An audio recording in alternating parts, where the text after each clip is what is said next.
L'ancienne présidente de la transition de la République centrafricaine, Catherine Samba-Panza, est la chef de la mission d'observation électorale de l'Union africaine pour les législatives en Côte d'Ivoire.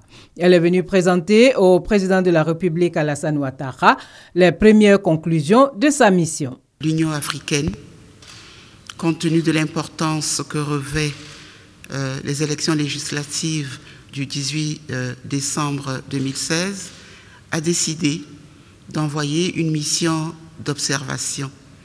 Pourquoi une mission d'observation?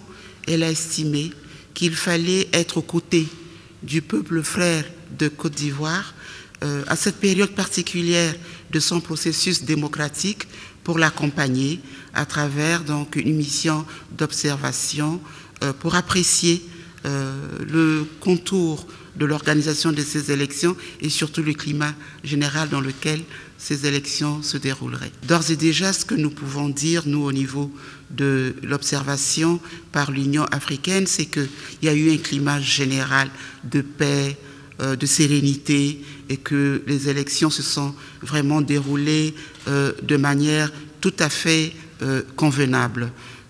Nous avons vu et remarqué un certain professionnalisme, déjà de la part de la commission électorale indépendante, et nous avons vu les Ivoiriens voter dans le calme. Diplômée de l'université Panthéon Paris 3, avocate, Catherine Samba-Panza a dirigé la transition de la République centrafricaine du 23 janvier 2014 au 30 mars 2016.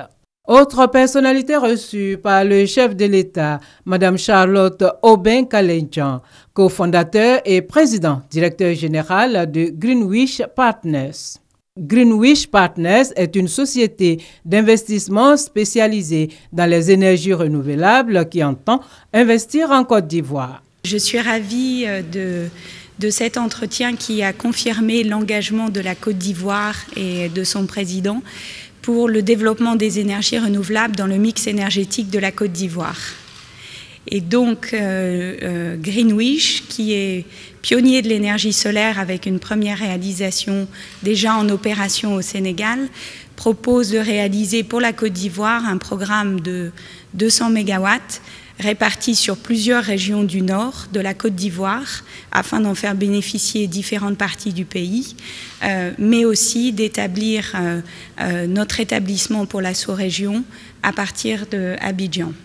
Le groupe Greenwich Partners, qui veut apporter des solutions au déficit énergétique en Afrique subsaharienne, a démarré en février avec le groupe Vinci les travaux d'une centrale photovoltaïque d'une puissance de 20 MW à Bokol, au Sénégal.